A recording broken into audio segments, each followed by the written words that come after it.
Hoje é um encontro de casais, família. Eu queria que vocês abrissem a Bíblia em Êxodo capítulo 20. Êxodo capítulo 20, para aqueles que estão mais ligados às Escrituras Sagradas, são os 10 mandamentos.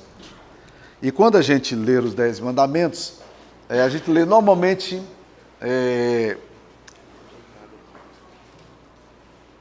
Ok, obrigado. Isso aqui é bom ter uma assessoria boa, né, rapaz? Obrigado. Então, o texto de Êxodo 20 é um texto que a gente está tão acostumado a lê-lo que é comum que você faça uma leitura em que você não pare para ver detalhes do que está sendo dito, né? E esse texto aqui é um texto que surpreendeu algum tempo atrás a minha esposa. E esse tema que eu dei para vocês, de tuas portas para dentro, foi o tema de um congresso nosso de família. A minha esposa estava lendo, aliás, a minha esposa, o pessoal lá do meu presbitério disse que eu prego bem, é porque ela prepara os meus sermões, viu? Então, mas ela estava lendo, ela disse, bem, que coisa interessante esse texto aqui, né? Olha lá, vamos ler desde o versículo 1 até o versículo 10. Então falou Deus todas essas palavras. Eu sou o Senhor, teu Deus, que te tirei da terra do Egito, da casa da servidão. Não terás outros deuses diante de mim. Não farás para ti imagem de escultura, nem semelhança alguma do que há em cima nos céus, nem embaixo na terra, nem nas águas debaixo da terra. Não as adorarás, nem lhe darás culto, porque eu sou o Senhor, teu Deus, Deus zeloso, que visita a iniquidade dos pais nos filhos, até a 3ª e 4ª geração daqueles que me aborrecem. E faço misericórdia até 1000 gerações daqueles que me amam e guardam os meus mandamentos. Não tomarás o nome do Senhor teu Deus em vão, porque o Senhor não terá por inocente o que tomar o seu nome em vão. 4º mandamento, lembra-te do dia do sábado para o santificar.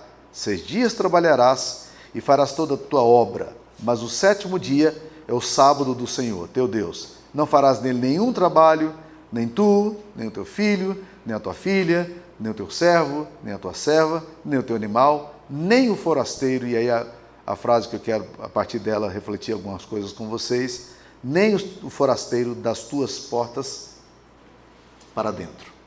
Das tuas portas para dentro. O texto da Bíblia está falando de coisas muito sérias, está falando dos 10 mandamentos, que sem dúvida nenhuma, o decálogo é a base de sustentação de toda justiça ocidental hoje.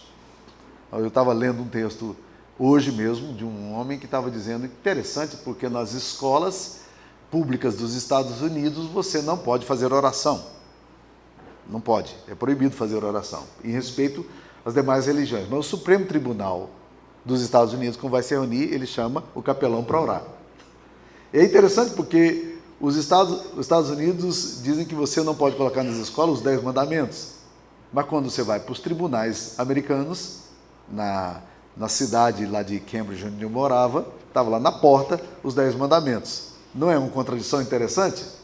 Os 10 mandamentos são a base de sustentação de toda justiça ocidental.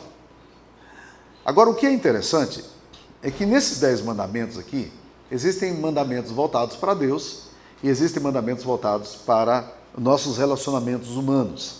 Até o 4º mandamento você vai encontrar os mandamentos voltados para Deus. E quando ele fala do 4º mandamento, dia do sábado, ele fala de algumas coisas importantes que nem sempre a gente para considerar. A questão do sábado, para nós, é uma questão bem complexa, porque nós temos um tipo de leitura em que as pessoas acham que o sábado é o objetivo da vida. Então, há um grupo que luta demais por isso, são adventistas do 7º dia, aquela coisa, tem que guardar o sábado. Se você chegar para o adventista e perguntar assim, você é salvo como? Ele vai te dizer, é salvo por meio da graça. Tudo bem, mas se eu não guardar o sábado, você não vai para o céu, não. Você não vai para o céu, não. E o sábado, na verdade, na visão de Jesus, foi muito bem estabelecido. Jesus foi muito claro, ele disse assim, gente, o homem não foi feito por causa do sábado, mas o sábado foi feito por causa do homem. O sábado era uma forma de proteger a humanidade. E olha que coisa interessante que ele vai falar aqui. Ele vai falar, por exemplo, você tem que proteger o seu animal. É um animal, tá? Você não pode colocar o jumento para trabalhar no sábado. Você não pode colocar o gado para trabalhar no sábado ou um dia de descanso durante a semana. A palavra sábado, Shabat, significa descanso. Era essa a ideia. Tem que parar.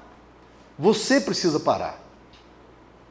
Se você é uma pessoa que acha que vai ganhar dinheiro porque você trabalha todos os dias da semana, deixa eu te dizer uma coisa, você está indo contra a palavra de Deus e você está equivocado na sua leitura.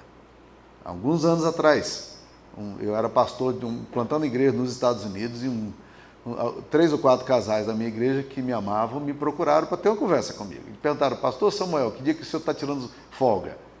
Eu disse, já deu esse tipo de resposta para sua esposa? Né? E eles disseram, nós sabemos que o senhor não tem folga. O senhor sabe que o senhor está quebrando o mandamento da palavra de Deus? De repente você tem que dizer isso para o pastor de vocês aqui, né? O pastor diga que você está tirando folga, né? Então, gente, o sábado é feito para proteção da gente. Agora, o sábado tinha um fim social, proteger o escravo. O pastor parou para pensar nisso? Porque numa cultura de exploração, de ganância, de ambição, era natural que você não deixasse que o escravo folgasse. E aí Deus vem e diz, não, o escravo tem que parar. O escravo não trabalha no sábado. Isso para alguns gananciosos judeus devia ser um problema muito sério. Como assim? Ele poderia estar produzindo hoje? Como vai parar? Mas não era só um fim social. Ele tinha também um fim, que eu diria, da natureza. Por exemplo, Deus protege os animais. O jumento não podia trabalhar, o boi não podia trabalhar no sábado. Os animais tinham que parar. E é interessante porque esse negócio não vai apenas aí, ele tinha um fim ecológico também, porque se você ler cuidadosamente o Levítico e Êxodo, você vai perceber que Deus, ao fazer as coisas, Deus tentava mostrar que a natureza precisava parar. Por exemplo, um judeu não pode plantar no 7º ano consecutivo na mesma terra. Está aqui na Bíblia, viu, gente? No 7º ano a terra tinha que parar. Então dava descanso, fazia um rodízio, porque naquela região ali trabalhou 6 anos e o 7º ano folga. Então tinha um fim humanitário, tinha um fim social, tinha um fim pessoal. Deus estava preocupado comigo e com você. Agora é interessante que tudo isso você percebe aqui no versículo 10. Deus falando, olha, o 7º dia é o dia de sábado do teu Deus, não fará nenhum trabalho, nem tu, nem teu filho, nem tua filha, nem teu servo, nem teu animal, nem um forasteiro que está das tuas portas para dentro. Agora, aqui que eu queria chamar a atenção. É que, na verdade, está dizendo assim, olha, lá fora não é assim, não. Lá fora as coisas não são assim. Mas tem uma coisa, meu querido, das tuas portas para dentro, você tem que saber o que você faz com a sua casa. E isso tem um efeito, uma aplicação tremenda, e aí eu vou ampliar esse leque, essa compreensão, indo aqui para uma dimensão um pouco maior. Gente, nós vivemos numa sociedade plural, relativista. Nossos filhos são bombardeados por tudo quanto é conceito pagão de filosofia, darwinianismo, existencialismo, psicanálise. Você vai em todos os lugares, materialismo dialético. Nossos filhos vão para esses lugares todos aí, são bombardeados. Você passou por tudo isso aí, tá? Você não tem controle sobre o que seus filhos ouvem lá fora, sobre o que está acontecendo lá fora. Você não tem controle da porta para fora. Mas a Bíblia está dizendo, olha, você precisa entender que dentro da sua casa, você precisa ter a visão de Deus. Dentro da sua casa, você tem que tratar das coisas como Deus trata. E é das tuas portas para dentro que está o grande segredo da família. O problema nosso é que nós estamos tentando trabalhar, meus queridos irmãos, estamos tentando trabalhar, por exemplo, com violência social. Sabe o que está acontecendo? A violência social é um subproduto de famílias fragmentadas. No Brasil, o ano de 2017, eu não tenho estatística de 2018, 63 mil pessoas foram assassinadas no Brasil. 11% dos assassinatos no mundo aconteceu no Brasil, que é um país, quem diz que é um país cordato. É um país muito violento, não é interessante? Muito violento. Agora, o que é interessante, se Alagoas fosse um país, seria o país mais violento do mundo, em termos de assassinato. Assustador, não? Vamos a uma outra coisa que assusta. desses assassinatos que nós temos, 80% deles está numa faixa etária entre 15 até 27, 28 anos de idade. Não é assustador? Nós estamos perdendo uma juventude. E 80% desses assassinatos estão acontecendo com problemas ligados às drogas. Agora, o problema ligado às drogas tem muito a ver com família, com desestruturação familiar. As portas para dentro, as coisas não estão funcionando. É dentro da nossa casa que as coisas se elaboram, se constroem ou se desconstroem. E aqui está a preocupação do texto bíblico dizendo, gente, vamos cuidar da nossa casa. Quando você solta o seu filho e o coloca numa van para ir para a escola, ou no ônibus escolar para ir para a escola, ou deixa na porta da escola, ali você já não tem mais controle do que vai acontecer com ele. Que valores ele vai ouvir? Que tipo de ameaça e bullying que ele vai sofrer? O que seus filhos, que tipo de relacionamento ele vai ter na escola? Estima-se que 95% dos adolescentes de Anápolis já experimentaram álcool até os 14 anos de idade. Né? 95%. A questão hoje não se discute quem bebe e quem não bebe. Isso não faz diferença entre evangélico e não evangélico. A questão hoje está sendo assim, quem é que bebe muito e quem bebe pouco. Olha, não é assustador esse negócio? Então, mas como é que nós podemos fazer? O segredo está dentro da casa da gente. É aqui que a gente precisa tratar. E forasteiros e estrangeiros que entrarem na nossa casa também vão ter que seguir a mesma convicção nossa. Dentro da nossa casa nós temos uma visão de Deus e de valores. E é aqui que as pessoas precisam entender como é que nós cremos, quem somos e como vamos viver. Então, padrão ético, visão teológica, cosmovisão, essas coisas todas, é de dentro das portas para dentro, das portas para dentro que nós vamos poder fazer alguma coisa, se quisermos fazer. Tá? E é isso que Deus está falando. Olha, portas são o caminho de acesso aos lares. O que é que nós estamos permitindo que entre dentro da nossa casa? Que tipo de comportamento, quais são as influências, que costumes nós estamos recebendo e acolhendo dentro da nossa casa? O que está vindo e que nós não deveríamos dizer, opa, daqui para fora tudo ok, eu não tenho controle, mas daqui para dentro não. Não, aqui para dentro não. E esse é o grande desafio que nós temos, porque nós temos a mídia que entra sem pedir licença, nós temos a internet que entra sem pedir licença, a televisão que entra sem pedir licença, conceitos opostos àquilo que nós cremos e àquilo que nós defendemos. E nós precisamos proteger a nossa família. Porta não apenas tem a ver com acessibilidade, mas porta também tem a ver com abertura, com receptividade. E nós precisamos cuidar aqui. Estar consciente de que nós precisamos abrir o hall da passagem da nossa casa para aquilo que nós realmente queremos, se queremos, para quem queremos e quando queremos. Então é se, quando, o que, para quem, nós precisamos estar bem conscientes disso aí. E isso é muito importante, porque nem sempre a gente é cuidadoso com isso. Deixa eu só contar um exemplo da minha casa. Alguns anos atrás, a Polícia Federal de Anápolis me ligou, alguém na Polícia Federal me ligou dizendo, pastor, nós precisamos de uma ajuda. Tem um rapaz aqui, ele não fala português e ele está com um transtorno. E a gente não está sabendo como dialogar com ele. Se eu poderia ser o intérprete dele aqui para nós, e eu fui lá para a Polícia Federal para poder ajudar nesse processo. Era um rapaz neozelandês com em torno de talvez uns 22, 23 anos de idade, rapaz bonito, rapaz que estava ali, mas completamente desnorteado. Ele estava com seu passaporte, nós pudemos identificar o passaporte, entramos em contato com a embaixada lá em Brasília, conversamos com a embaixada e a embaixada checou, estava tudo certo, o passaporte dele estava tudo ok, ele era cidadão mesmo, não era um passaporte falsificado, estava ali perdido, desorientado. E aí eu fiquei com ele e tal, tentando traduzir para os policiais o que estava acontecendo, porque eles encontraram ele na rua, aquela coisa toda meio com uma confusão de pensamento, obnubilação de pensamento. E aí eu falei, vamos lá para casa tomar um banho e tal, e levei ele para minha casa. E aí começou o meu erro. Por quê? Porque dali nós cheguei, a Sara o recebeu e nós fomos almoçar com ele, chegamos no restaurante e ele falou, eu não como essa comida não porque está envenenado. Eu falei, o negócio está feio, né? Está envenenado, né? E aí tivemos que comprar uma comida que ele achava que não estava envenenada, né?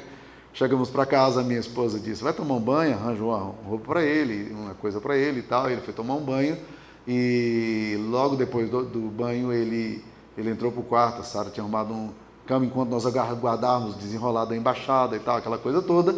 E quando ele tirou a soneca, ele já despertou aos berros. Ele estava completamente num surto psicótico, absolutamente louco dentro da minha casa. Louco. Eu tinha uma pessoa louca dentro de casa e eu não sabia exatamente qual seria o comportamento dela, qual seria o próximo passo que ela teria e o que ela faria conosco. E ela nos manteve reféns durante quase 4 horas. A minha sogra e o meu sogro do lado, ele botou a gente sentado numa mesa, eu não podia atender telefone, eu não podia abrir a porta, eu não podia fazer absolutamente nada, mas o rapaz que tinha entrado em contato comigo, ele foi em casa e quando eu, assim, com muita dificuldade, consegui abrir a porta. Quando ele abriu a porta, o cara já saiu na direção dele, dizendo, inimigo, querendo pegar para matar, e aí, aquele desespero, ele entrou para a cozinha, não sabia se ele ia pegar a faca e ia matar a gente. A porta da minha casa eu abri. E entrou, tá? Resultado, daí um pouco a imprensa está na porta da minha casa, Camburão está na porta da minha casa, a Polícia Federal está na porta da minha casa, Goi está na porta da minha casa, Anápolis inteira está na porta da minha casa, o que está acontecendo na casa do pastor, desespero, e a polícia vai ter que arrancar esse cara praticamente no tranco para levá-lo, né? E eu tentando, já estava falando com a irmã dele na Irlanda, na Nova Zelândia, e já estava falando com a embaixada, e o cara diz, bota ele aí no táxi aqui para nós. Como é que bota o cara doido com surto psicótico dentro do carro, dizer o quê? O que se traz para casa? Isso é um exemplo simples, né? Esse aqui é humanitário, né? Ele foi embora, nós sentamos. O que ele faz agora? Ele não tinha força, né? Ele não tinha força física, emocional. Nós estávamos no fim da linha, estressado, o corpo todo doía, né? O que a gente leva para dentro da casa? Esse é um exemplo bem superficial de alguma coisa que pode acontecer, né? Nós muitas vezes estamos levando para casa sem saber o mal, coisas terríveis, dentro da porta para casa, e a gente está com muita dificuldade de saber o que entra, filtrar, dizer o que vem, o que não vem, como é que entra, quando entra, se entra, quem entra, né?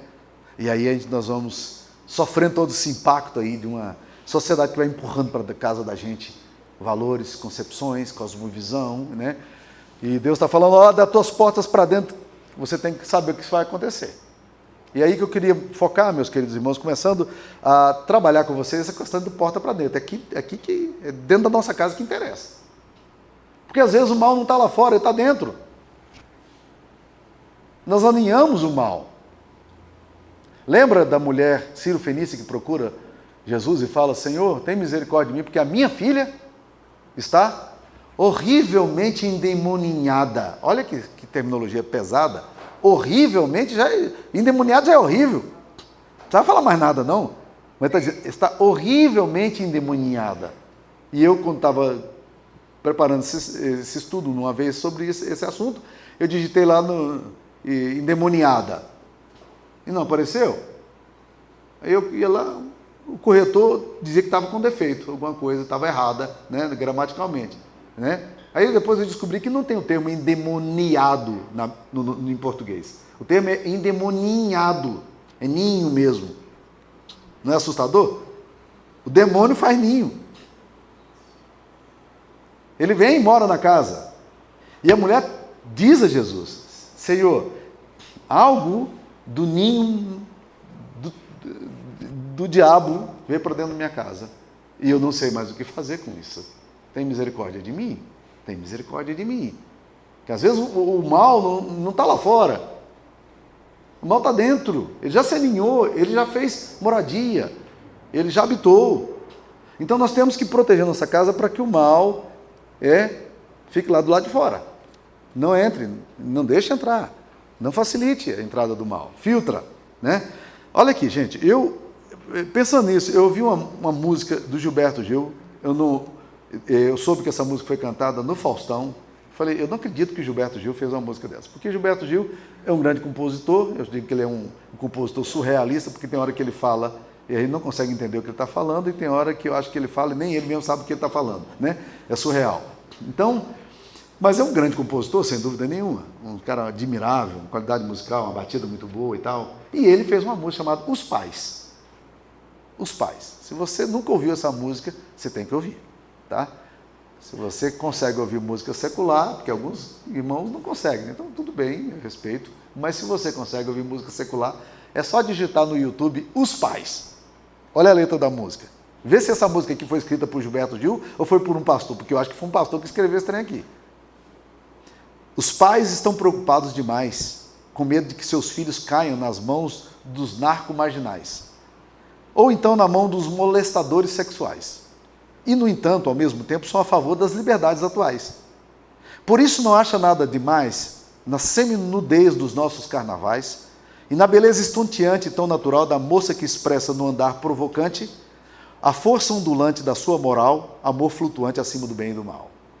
Os pais estão preocupados demais, com medo de que seus filhos caiam na mão dos narco-marginais, ou então na mão dos molestadores sexuais. E, no entanto, ao mesmo tempo, são a favor das liberdades atuais. Por isso, não podem fugir do problema. Maior liberdade ou maior repressão? Dilema central dessa tal de civilização. Aqui no Brasil, sob o sol de Ipanema, na tela do cinema transcendental, mantém-se a moral por um fio dental. Isso aqui, para mim, foi um pastor que escreveu. Gilberto Gil não dá conta de escrever isso aqui, não. Eu só posso entender esse texto de Gilberto Gil aqui naquele que Jesus falou que as pedras vão clamar. As pedras clamando. Nós estamos muito preocupados com o nosso filho lá fora. Os abusos que eles vão sofrer lá fora. Mas nós estamos deixando as coisas entrarem aqui dentro de casa. Nós não sabemos mais limites. Nós não sabemos o que queremos. Nós estamos em dúvida. A nossa educação é uma educação ambígua, insegura. Há um tempo atrás, a Sara recebeu o telefonema de uma das líderes nossas dos pré-adolescentes lá em casa. Ela ligou e disse: Sara, ela disse: por que você está falando baixo? Eu disse: estou no banheiro de casa.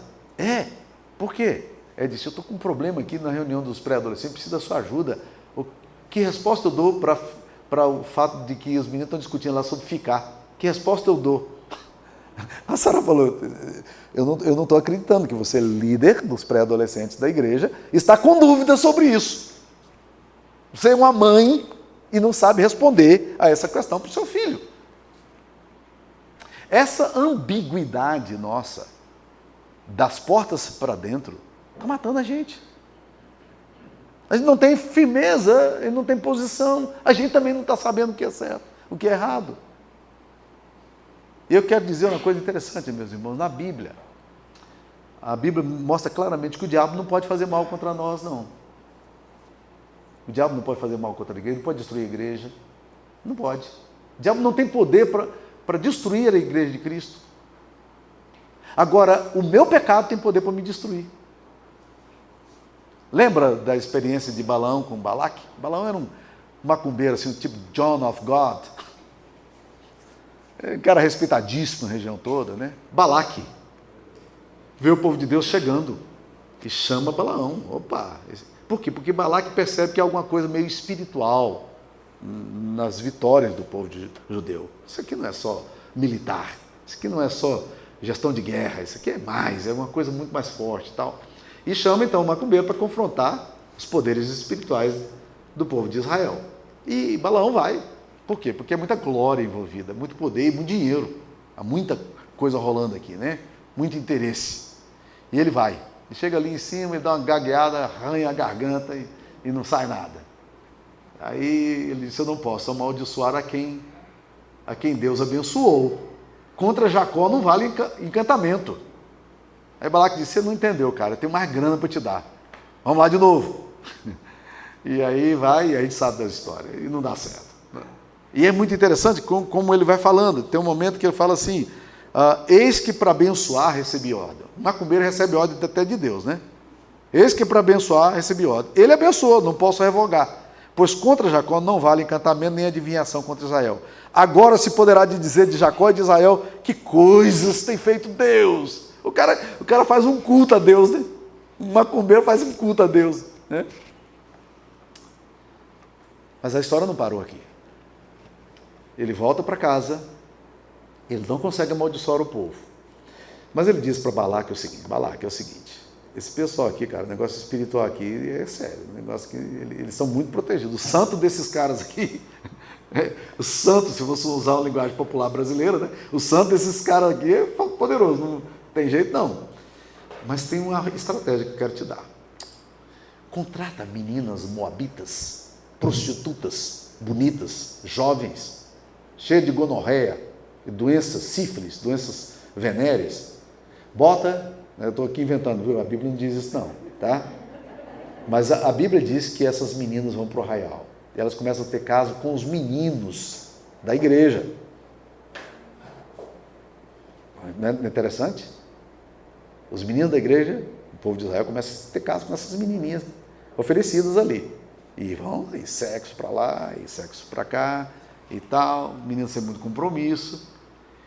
E a Bíblia diz que morrem ali 25 mil jovens por causa de uma doença que veio sobre eles. Aí que eu estou falando de uma doença venérea, tá? No deserto, sem antibiótico, sem proteção. Aqueles meninos entraram de cabeça e o diabo arrebentou as famílias. O diabo não pode fazer nada, mas o pecado fez. Você está entendendo o ponto? O diabo não pode fazer nada contra você, a não ser que Deus dê permissão explícita, como no caso de Jó. Fora disso, não. Mas você, se não cuidar do seu coração, da sua mente, das suas emoções, da sua casa, de portas para dentro, o diabo vai aninhar. Mas é você que quis. É você que permitiu. Então, o segredo nosso aqui, meus queridos, é como aquele lance do cavalo de Troia, sabe? O segredo nosso aqui é a gente proteger a nossa casa, das portas para dentro. Porque das portas para fora você não tem nenhum controle. As catedrais milenares da Europa estão sofrendo um problema muito sério. Já duram lá 1.500 anos, mas de repente começaram a ruir. Sabe o que eles descobriram? Não eram terremotos, grandes coisas, grandes catástrofes, cataclismos que estavam destruindo, não. Eram pequenos insetos que começavam a roer lá embaixo as estruturas daqueles prédios, e daqui um pouco aqueles prédios estão entortando. São essas coisas que se aninham lá dentro dos nossos porões da alma, do inconsciente do nosso coração, da família, que vão brotando, né? Hoje, Sara e eu gastamos 2 horas aconselhando um casal, gente de igreja, mas assim você vai olhando essa história de desacerto, de desprezo, de incoerência, de autoritarismo, de controle, e vai brotando aí de um pouco, a coisa espana, o parafuso espana, a coisa da família está desequilibrada, está ruindo, né? Então, o que nós podemos fazer? Quais são as ameaças que podem entrar das nossas portas adentro? Deixa eu falar de algumas delas. Primeiro, perda da afetividade. Eu escrevi um livro chamado Teologia do Afeto. E eu acho que não há coisa mais necessária hoje na nossa família do que enternuramento. Marido e mulher estão muito fragilizados porque falta ternura, falta afeto dentro da nossa casa. E às vezes a gente protege espiritualmente, mas as emoções nossas estão muito mal resolvidas. Quando Deus está fechando o Antigo Testamento, lá em Malaquias, capítulo 4, versículo 5 a 6, ele fala assim: eis que enviaria o grande profeta Elias, e ele converterá o coração dos pais aos filhos, e os filhos aos pais, ou seja, conversão de coração, para que eu não venha e fira a terra com maldição. Você tem que converter os afetos de vocês. O enternuramento. Deus tem que dispensar no meu coração afeto. Mulher que está me ouvindo aqui, presta atenção. Essa questão do afeto é fundamental. Homem, essa questão do afeto é fundamental. Nossos lares são esvaziados quando a gente não se preocupa com a questão da afetividade, do cuidado. Acompanhei um rapazinho agora que se separou. Pensa numa tristeza. Menino bom, casou com a menina, os dois lindos. Sabe aquele negócio lindo? 1 ano e 1 mês depois, separados. Puf! Não acredito, e aí corre para tentar socorrer, né? Aí o pastor entra no pedaço, né? Porque até então o pastor não sabia de nada, agora tem que resolver tudo, né? Vou lá conversar com o rapaz. E perguntei, cara, o que aconteceu, cara? Disse nada. E ele estava sofrendo profundamente com separação. Mas aí ele matou. Ele fez uma definição impressionante. Pastor, nada de afeto, nada de cuidado, nada de respeito, nada de Deus. Nada. Não aconteceu nada. Nada. Os afetos estavam todos prejudicados. E o curto-circuito. Então, cuida dentro da sua casa do internoramento, do abraço, do beijo, do cuidado, da vida sexual, né? Filhos criados sob amor, não sob ameaça, filhos criados com respeito, com ternura. Essas coisas, meus queridos irmãos, protegem a nossa casa das portas para dentro. Outra coisa que tem acontecido, que tem a nossa casa de portas para dentro sofrendo muito, é o afrouxamento dos princípios. A gente não está sabendo exatamente, meus queridos, como dialogar com essa geração. Esse ano eu estou fazendo 60 anos, já me estou preparando. A Sara diz, você ainda não fez 60? Eu falo, mas eu acho que eu já fiz, na cabeça já, né? E eu já sei o que eu vou fazer, eu já ia. A primeira coisa que eu vou fazer, quando eu fizer 60, no outro dia eu estou lá tirando meu permit de idoso, né? Para poder estacionar com vaga preferencial. Quer nem saber, é meu direito, né? É meu direito. Bem, só brincando aqui, né? Mas a gente, cara, parece que é um hiato, uma distância tão grande dessa coisa de comunicação. E a gente tende a olhar essa geração atual e criticar essa geração atual, e eu falo, não. Tem algum problema com essa geração aqui agora? Que está aí agora? Não, o problema não é essa geração. O problema é quem criou essa geração aí. Porque essa geração aí é produto meu. Eu que fiz esse trem aí. Você fez. Somos nós. Esses meninos que estão aí, é tudo nosso. Ou são bastardos? Não são nossos filhos? Qual é o problema deles? Não, o problema deles é os pais que eles tiveram. Você está entendendo? Não estão sabendo. E a geração, ela fala numa linguagem muito dialética, muito ambivalente, né? Por exemplo, né? Quando eles falam ficar, falando ficou, eles não estão falando ficar. Ficar para nós significa permanência, estabilidade, né? Para eles, ficar é não permanência, é não estabilidade. Eu não tenho nenhum compromisso, eu só fiquei. Mas ficar não dá ideia de eu fiquei. O Gil chegou aqui e ficou nessa igreja. Ou alguém duvida disso. Mas para essa geração ficar não é assim, não. Olha como é que é complicada essa questão da comunicação. Um colega meu estava me falando que um dia o filho dele chegou, o filho adolescente, e falou assim, pai, podia levar fulano de tal para dormir lá em casa hoje, tá, um rapazinho adolescente da igreja também, podia levar para dormir lá em casa? E aí o adolescente do lado aguardando a resposta dele, né? E aí ele olhou para o adolescente e falou, olha, se ele quiser ficar lá em casa, ele disse, eu quero. Aí o outro virou e falou, demorou. Mas demorou significa, falou rápido. Você está entendendo? Para nós, o problema é que as famílias cristãs parece que perderam essa capacidade de ter valores claros sobre sexualidade, sobre namoro, né? Sobre princípios. A gente parece que não está sabendo, a gente está tentando se encontrar. Os pais hoje, o que eles fizeram? Eles estão vivendo dialética. Eu não vou ser como meu pai durão, né? Inflexível, vindo uma família fechadona, dura, o pai falava, o filho obedecia, então eu não vou reproduzir isso aqui. Agora, ele também não está sabendo o que fazer. Só que do outro lado agora. Porque ele não sabe se pode ser duro, se pode ser firme, porque agora ele não quer ser o outro, ele quer... Aí nós estamos no vácuo. Num vácuo de princípios. E nós precisamos ter ideias bem claras, porque os nossos filhos vão receber influência de fora e vão chegar para nós e vão perguntar. E não só perguntar, eles vão insistir naquilo que eles acham que é o melhor. E se você... E às vezes o que acontece? O pai diz não. A mãe chega e diz, talvez. Ou a mãe diz não e o pai diz, quem sabe? Por quê? Porque eles não estão sabendo. Então o problema não está sendo do adolescente que tem as suas crises e precisa de um lugar onde ele seja o forte amparo para ele. Os pais não estão sabendo. O adolescente que está em formação não é muito claro para ele mesmo, não. Ele sofre a influência de todos os coleguinhas da escola. Mas os pais da porta para dentro deviam saber. Não. Por que não? Por isso.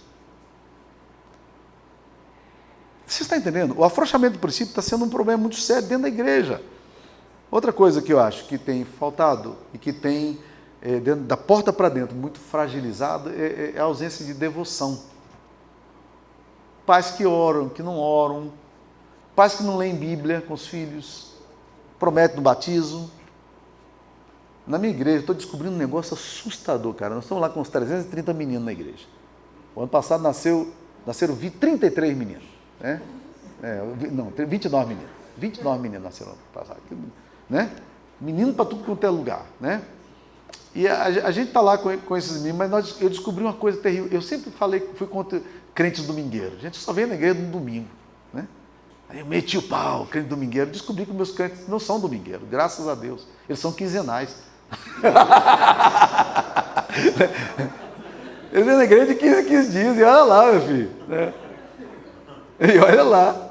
Nós sabemos isso agora porque fizemos um relatório para analisar a frequência dos filhos, que é um termômetro para saber se os pais estão na igreja. Né? Não temos controle do culto, mas nós podemos ter controle da escola dominical.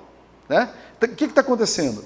Os pais não oram mais, eles não leem Bíblia mais.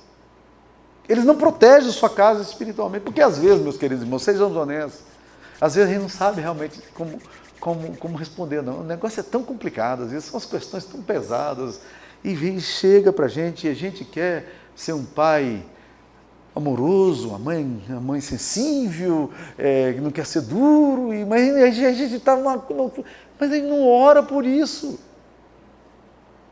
A gente não ora. Então, nossa casa, dentro de casa, está desprotegida. Dentro da porta para dentro, a gente não protege. E é por isso que Deus fala ao povo de Deus, ao seu povo, lá em Êxodo 12, na Páscoa, diz assim, olha, é o seguinte, vai ser a matança dos primogênitos, mas na casa do povo meu não vai morrer ninguém. Só tem uma coisa que vocês têm que fazer. Vocês vão matar um cordeiro e vocês vão bisuntar sangue nas portas. É um espetáculo dantesco, não é? Você imagina se hoje você resolve, chega lá um vizinho seu, você matou um cabritinho e está lá botando sangue para tudo quanto é lado na janela e tal. O que você está fazendo? Não, estou colocando sangue aqui para proteger minha casa do espírito maligno, da força do diabo aqui. Aí a Sociedade Protetora dos Animais vai chegar logo em seguida, né? Crueldade com os animais. Né? Você está entendendo o ponto? Não é uma coisa tão simples assim, tá? Mas o povo obedeceu. Opa, da porta do umbral da minha casa para cá, o espírito da morte vai passar lá. Né? Aqui dentro, sangue do Cordeiro. Aqui dentro, Jesus. Aqui dentro, a graça. Aqui dentro, a proteção. Né? Olha que coisa tremenda. É aqui dentro. Não é lá fora, não. Deus poderia dizer, vocês podem sair, bota uma marquinha na cabeça do seu. Não, ele diz, casa, fecha a casa. Bota sangue na porta, vai lá. Né? Isso, meus queridos irmãos, me dá a ideia de que a porta da casa da gente precisa defender. Né? O evangelho tem que entrar para cá, o sangue tem que entrar aqui, tem que marcar. Né? Então, nós precisamos entender isso aí. Essas coisas, meus queridos, vão protegendo a nossa família das portas para dentro. Nós precisamos exatamente fazer isso, das portas para dentro. Entenda, o mundo é mau, os desafios filosóficos, sociais que nós temos são imensos. Temos aí uma geração perdida e a culpa não é dessa geração, a culpa é de quem fez essa geração ambígua, complicada, os valores estão... Antigamente, na minha família, lá na roça, era homogêneo o conhecimento. Todo mundo sabia o que era verdade, o que era valor, né? Todo mundo sabia o que era certo, o que era errado. Quem é que sabe o que é certo e o que é errado? Os professores estão perdidinhos nas escolas públicas, escolas particulares. Não tem lugar, não. Nós precisamos proteger nossas casas, das portas para dentro. Das tuas portas para dentro. É essa a exigência de Deus aqui. Olha, aqui tem que seguir um princípio de Deus, aqui tem que seguir um valor de Deus. Aqui os animais têm que estar debaixo dessa visão. Vocês têm que tratar das plantas de vocês com a visão das suas portas para dentro, como homem e mulher de Deus. Não judie dos seus animais, não maltrate seus animais, não maltrate suas plantas. Cuida bem, vocês são de Deus. Aqui é porta para dentro, é vocês que cuidam do seu filho, do estrangeiro. Se alguém bater dentro da sua casa, meu querido, dentro da sua casa, Quem diz o que deve ser feito é você. Ai, esse negócio é complicado. Há 2 anos atrás, meu filho, festa de família e Natal. Uma maravilha esse negócio de festa de família e Natal, né? Esse negócio assim, esse negócio é bom, né? Essas festas, você encontra os primos que faz 5 anos, você não conta, você não sabe onde é que está, a cabeça que está. E aí, não, vai hospedar, um vai ficar aqui, outro vai ficar ali, sei o quê, papapá. A prima vem e vai ficar aqui na casa. Você, não, tá beleza, vai ficar aqui na casa, né? Só que ele não sabia que a prima viria com o namorado dela, para ficar dentro da casa, e com o cachorro dela. Aí você imagina na família agora como é que é o negócio. Ai. Virou uma loucura naquela casa, gente. A festa de Natal já começou com um desastre, né? Porque a namoradinha queria levar o namoradinho para casa e transar com ela lá dentro da casa. E meu filho disse, não, nós somos crentes, esse negócio aqui, não. E vai, a família entra. Mas vocês são muito fechados, cabeça dura, e não sei o quê. Não, mas aqui dentro da porta da minha casa sou eu que mando. Não, mas aqui na casa, da porta para dentro é ele. E aí, vocês já estão experimentando essas ambiguidades aí? Não é fácil não, gente. Mas Deus está dizendo, olha, é aqui que a coisa se resolve. Gente, das portas para dentro, não das portas para fora. Portas para fora é pluralidade de conceitos, é uma cosmovisão contrária a Deus. Das portas para fora é luta, é confusão. Das portas para fora é pancada, luta. Agora, daqui dentro da porta da casa para dentro, eu protejo a minha família com os valores que Deus tem colocado no meu coração. Com temor, com ternura, com devoção, com amor. E ao falar disso aqui, eu sei de como isso aqui pode desembocar numa coisa louca, né? E a gente já viu esse filme antes, e talvez seja isso que leva a gente à ambiguidade, que de repente os caras dizem, daqui para fora, volta para minha casa, eu mando, e o marido autoritário, mulher autoritária, e vira um negócio complicado. Não é disso que eu estou falando. Mas ao mesmo tempo eu estou falando, tem que ter valor, tem que ter conceito, tem que ter princípio, tá? Porque senão, meus queridos, vocês vão afrouxando as portas aí, e aí não sabem onde é que esse negócio vai parar, não. Guarda a tua casa, as tuas portas para dentro. É o único lugar que você pode guardar.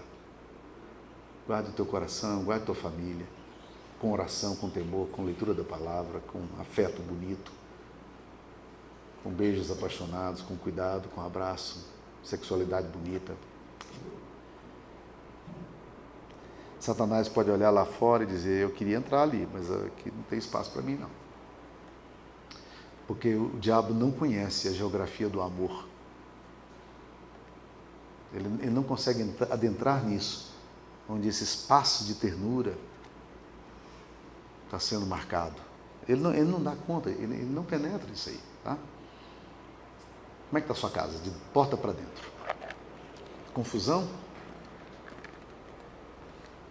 Luta? Lá fora, gente, tem muita competição, tem muito bullying. Você está no mercado de trabalho, você sabe o que eu estou falando. Você vai para o emprego de manhã e não sabe o que o seu colega de trabalho vai fazer, o que o seu patrão doido vai fazer, ou o que o seu funcionário maluco vai fazer hoje. E ali tem um concorrente devorador animal, ele está batendo de frente, negócio pesado. É luta. Agora, dá para criar na nossa casa esse espaço onde o forasteiro que segue, ele sabe que aqui nós protegemos nossos animais, nós protegemos nossas plantas, nós protegemos nosso coração, nós protegemos um ao outro, e nós seguimos a Deus, Deus é glorificado aqui. Vamos curvar as nossas cabeças, vamos orar?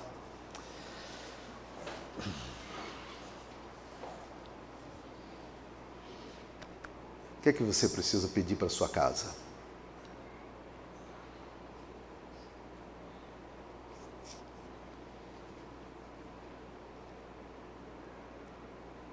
Você sabe que Jesus pode dar? Ele pode surpreender o seu coração. Talvez você tenha vindo para cá